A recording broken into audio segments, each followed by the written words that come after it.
E a gente vai conversar agora com o economista Rogério Mori. Rogério, muito boa noite, seja bem-vindo mais uma vez aqui ao programa Oeste Sem Filtro. O senhor me ouve bem? Ouço, boa noite a todos. Bom, começo perguntando ao senhor, da forma como foi aprovado esse texto do novo arcabouço, ele vai conseguir resolver o problema das contas públicas do Brasil?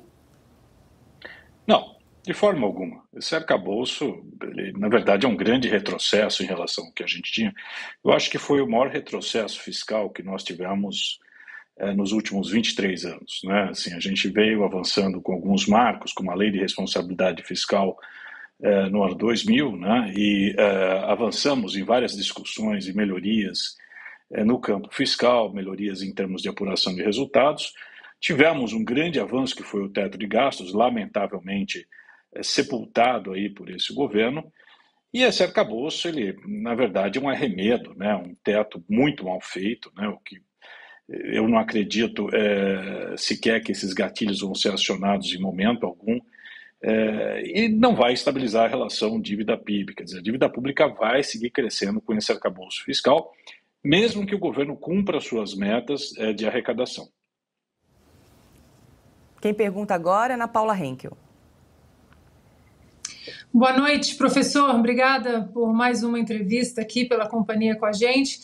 E aqui nos Estados Unidos, democratas e republicanos também, né, estão discutindo aí piso, teto dos gastos, mas você vê que há uma discussão pública. Eles ainda não encontraram uma solução, já estão há semanas conversando. E o mais importante, tanto democratas quanto republicanos, eles estão na TV explicando os pontos que cada lado defende. E parece que isso não aconteceu no Brasil. O senhor concorda que nós precisávamos ter discutido um pouco mais esse assunto de maneira pública? Sem dúvida. A compreensão do que foi aprovado, né, ela é relativamente complexa. Ela não é, o arcabouço ele não é uma coisa simples. Né? Sempre que a gente tem um princípio, que a gente vai estabelecer uma meta, ela tem que ser simples, de fácil compreensão, ela tem que ter previsibilidade, ela tem que estabelecer critérios de punição. Né? Quando a gente olha o regime de metas de inflação, ele é muito bem construído nesse sentido. Né? Tanto que ele já está aí há mais de 20 anos, tenta mexer, né? Agora a gente está vendo aí uma discussão nesse sentido de tentar mexer, mas ele é muito bem feito, ele é muito bem feito em vários países. O que se fez aqui no Brasil é uma coisa absurda, né? Você criou uma ideia de um arcabouço, quer dizer, a gente tinha uma regra simples, que era o teto de gastos, que dizia basicamente, olha, você corrige os gastos do ano anterior pela inflação, isso, o princípio disso é que o Estado, o governo, ele teria que ser mais eficiente para comportar os seus gastos dentro dessa camisa de força, quer dizer, a ideia é que você estabelecesse, melhorasse o Estado como um todo, e isso foi jogado pela janela, né? Quer dizer, uma regra simples, de fácil compreensão, todo mundo sabia o que é. Esse arcabouço, ele é complexo, ele estabelece regras, quanto cresce a receita, 70% disso é o que vai poder crescer a despesa, de um piso de 0,6 a 2,5%, e aí tem gatilhos, quer dizer, uma coisa absolutamente complexa que não foi passada à população, sequer foi passada aos economistas, a não ser que você se debruce sobre o tema e estude. Eu garanto que muitos economistas também não entenderam direito o que é esse arcabouço e estão até falando bobagem por aí, aprovando um Frankenstein, que é essa lei. Estamos conversando com o economista Rogério Mori. Quem pergunta agora é Cris Grêmio. Professor, boa noite. Eu concordo com o senhor que foi muito mal discutido e que a sociedade precisa entender o que está sendo votado para, quem sabe, né, acordada, fazer mais pressão sobre seus representantes. A gente sabe que a votação ainda vai para o Senado. Na sua opinião, que pontos que o Senado deveria contestar ou poderia modificar ali? Há alguma alteração que seja possível fazer e que ainda salve o Brasil desse calabouço, como está sendo chamado? A forma como ela está feita, o desenho é muito ruim, né? Ele prevê já, o governo tem muito bem desenhado o que ele vai gastar, mas não tem desenhado o que ele vai arrecadar, né? Quer dizer, o princípio desse arcabouço fiscal é um princípio basicamente arrecadatório, né? Todo esforço do governo está nesse sentido. sequer você tem estabelecido dentro do arcabouço as metas de resultado primário. Eles jogaram isso para os projetos de lei de diretrizes orçamentárias, né, dizendo que já no ano que vem vai zerar. Quem acredita que no ano que vem vai zerar? Se nem esse ano eles estão conseguindo cumprir, eles acabaram de rever o déficit de 100 bilhões previsto para esse ano, primário, para 136, 1,3% do PIB. Isso não cumpre sequer o PPT, o PowerPoint do ministro que apresentou em março, lá com a projeção de déficit de 0,5% do PIB com intervalo de 0,25, ou seja, poderia ir até um déficit de 0,75. Isso já não vai ser cumprido esse ano. Alguém acredita que no ano que vem isso vai ser cumprido? Quer dizer, tudo é feito baseado em receitas que há uma incerteza muito grande. Quer dizer, é um retrocesso, acho que muito pouco poderia ser melhorado. Uma coisa que poderia ser melhorada nisso seria você estabelecer dentro do arcabouço já metas de primário, que não está explicitado. Quando você não explicita isso, é o equivalente a eu ter, por exemplo, uma sala de aula, uma classe de alunos que não estudam, e eu quero que eles estudem. Então eu digo, vou aplicar uma prova. Quem não atingir a nota mínima vai ser desligado do curso. Só que quem define a nota mínima são vocês. É isso que está sendo feito. Você colocou gatilhos que vão ser acionados se a meta de primário não for cumprida, mas quem define a meta de primário? O próprio governo. Ora, qual é a credibilidade disso? Para mim é zero. Silvio Navarro. Boa noite, Rogério. Prazer revê-lo. Eu acho que se tivesse que explicar, trocar em miúdos para a população, o mais fácil seria dizer que o governo conseguiu aprovar uma licença para gastar. E mais uma, aliás, né? Não é a primeira, porque no apagar das luzes da legislatura passada houve aquela PEC da gastança. Mas veja, imediatamente o ministro da Fazenda, Fernando Haddad, ele disse que com a aprovação, ainda falta o Senado, né, chancelar essa decisão da Câmara, com essa aprovação o Banco Central, e aí ele retoma a obsessão pelos juros, né, que o Banco Central fará um movimento de redução dos juros. Mas a justificativa do Banco Central é justamente falta de previsibilidade, falta de segurança para poder recuar a taxa básica de juros. Você acredita que o Banco Central vai tomar essa medida, como disse Fernando Haddad? Não, esse Banco Central eu não acredito. Eu acho...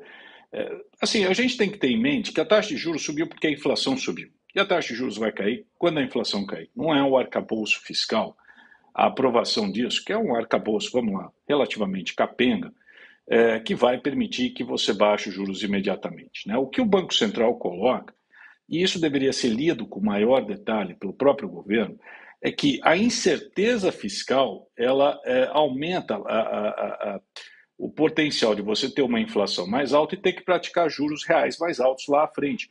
Não tem nada a ver com a taxa de juros de curto prazo ou a taxa de juros que vai ser definida na próxima reunião do Copom. Quer dizer, é uma tolice que está sendo inventada. Pegou-se aquilo que é uma preocupação do Banco Central, que é uma preocupação legítima com o quadro fiscal, está se distorcendo dizendo que agora que foi aprovado o arcabouço fiscal, que é um arcabouço que não vai estabilizar a relação de dívida PIB, é um arcabouço que não vai resolver o problema das contas públicas brasileiras, e querer forçar a baixar a taxa de juros quando a inflação ainda está em patamar relativamente elevado. E estão tentando baixar aí de todas as formas, né? Querendo baixar preço de combustível, atrasando a reoneração do PIS/COFINS. Quer dizer, tudo é uma preocupação, e a inflação ainda projetada para esse ano é de 6%, uma inflação alta para padrão brasileiro e padrão internacional.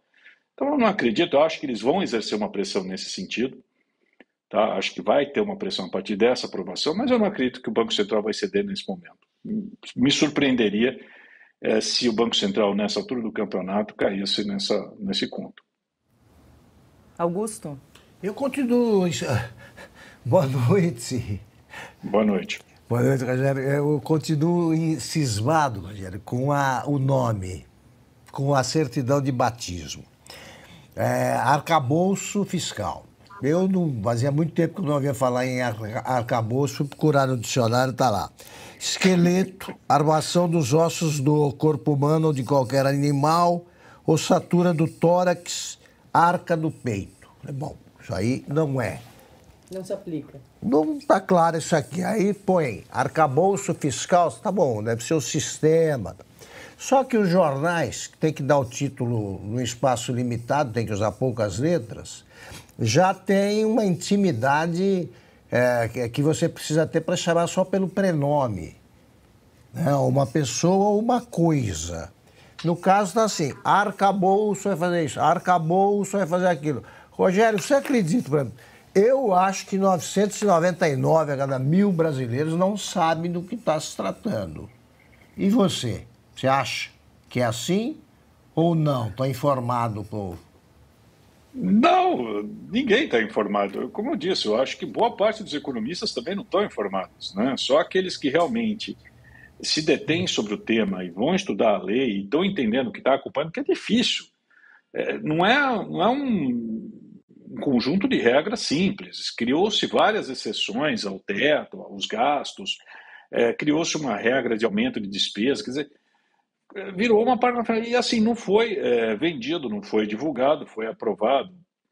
Aí, obviamente, o governo jogou pesado em cima disso para ter a aprovação nesse volume que nós tivemos, mas a sociedade não sabe, assim, eu diria que boa parte não está nem ciente do que está acontecendo, né? Quando a gente falava de teto de gastos, como eu falei, é uma coisa mais direta. Esse arcabouço é uma coisa que a pessoa falou, o que quer dizer isso? Aí você imagina você ter que explicar todo esse conjunto de regrinhas, e para explicar que esse conjunto de regrinhas não vai estabilizar, não vai conter a expansão da dívida pública, o cara vai falar, então para que isso foi aprovado? Se não vai acertar as contas públicas do país. Então, eu acho que há uma desinformação da população, acho que há uma desinformação geral. Como foi dito, nos Estados Unidos você tem todo esse debate sendo colocado, e no Brasil não foi colocado, de forma alguma. Isso foi dito e falaram, olha, o arcabouço sendo aprovado vai ser a 8ª maravilha do mundo, e não é, bem longe disso. Dá tempo para uma última pergunta, Ana? Professor, ontem falamos aqui da nova CPMF, né? A CPMF digital. Agora eles vão dando uns nomes bonitinhos aí. E aí trouxeram o ministro da Previdência, o Carlos Lupe, para dar um ar de olha como somos preocupados com a população, né? 60 milhões de brasileiros precisam de INSS, eles estão aí em trabalhos informais. Gostaria da opinião do senhor sobre essa nova CPMF digital para proteger 60 milhões de brasileiros. Olha, me impressiona muito em vários aspectos desse governo como eles têm uma agenda do passado. A CPMF, se a gente resgatar lá atrás, ela era IPMF, que foi um imposto temporário sobre o cheque, ali no Plano Real, para dar um reforço de caixa para o governo, porque não se sabia o que ia acontecer com as contas públicas quando a inflação caísse no Plano Real. Voltou depois por aí muita força do Adib Jatene, que era ministro da Saúde, querendo a CPMF para financiar a saúde, e aí o governo transferia a CPMF para a saúde e retirava o dinheiro do outro lado, com a desvinculação das receitas, né? E assim, era um horror, né? Porque você imagine as pessoas, você fazer qualquer transferência ou qualquer mudança de aplicação financeira, você tinha que pagar CPMF, a ponto de a gente ter tido que criar uma conta investimento, onde se você migrasse de um investimento para o outro, não incidia CPMF, incidia só se você retirasse. É um horror, quer dizer, um imposto distorsivo, dependendo do número de etapas do processo produtivo, você tinha uma incidência maior. Assim, esse pessoal tem essa agenda, isso daí é extremamente impopular, o governo Lula caiu, a Dilma tentou voltar, isso eu acredito que até ajudou, ela sofreu o impeachment, mas o grau de impopularidade disso, e querer ressuscitar hoje, no mundo moderno, onde você já tem criptomoeda, gente, se você começar a colocar um imposto sobre esse tipo de transação, você vai gerar uma desintermediação financeira, as pessoas vão começar a usar outros ativos como moeda, e a arrecadação que eles imaginam que vão ter não vai ter, porque as pessoas vão começar a transitar dentro das cadeias utilizando outra forma de pagamento. Assim, esse pessoal vive no passado, o mundo é outro hoje, né? O mundo já está discutindo moeda digital do Banco Central, não é mais essa moeda física que nós temos. Então, eu acho assim uma agenda absolutamente ultrapassada e desnecessária. E nós conversamos ao vivo com o economista Rogério Mori. Professor, mais uma vez, obrigada por aceitar o convite de conversar conosco e até uma próxima. Até a próxima. Obrigado. Pessoal, aproveitando que você está aí assistindo a nossa programação, eu vou falar rapidinho dessa cápsula que vai te ajudar a resolver as famosas dores nas juntas, dor no corpo, artrite, artrose, reumatismo e fibromialgia. Ora Pronobis da Vitae Gold, não é isso, Renata? Isso mesmo, Silvio. Dor a gente não pode se acostumar. Sentiu dor, independente de idade, vai fazer um tratamento. O Ora Pronobis da Vitae Gold tem um diferencial, ele é super concentrado, vai direto no foco da sua dor e acaba com ela muito mais rapidamente. Ou seja, se você tá aí com esses sintomas de dor no corpo, já tá com dificuldade para fazer as tarefas básicas do dia a dia, ligue 0800 291 2200. E ele é um suplemento super completo, então além de ele ajudar você com as dores, ele tem mais vitamina C que a laranja, ele tem ferro, mais ferro do que uma beterraba e um espinafre, imagina só, e mais concentração de proteína do que você imagina. Agora, tem que aproveitar uma coisa, viu, Silvio? Só para quem ligar agora tem uma promoção especial. É mesmo? Ligou no nosso 0800 291 2200, você vai ter 70% de desconto no seu Ora Pronobis Vitae Gold concentrado. Comprou o Ora Pronobis? De presente você leva o colágeno tipo 2, que vai ser uma segunda ação para suas dores, suas articulações. Então aqui é um sucesso garantido contra a dor que você vem sentindo. 0800 291 2200, Ora Pronobis da Vitae Gold.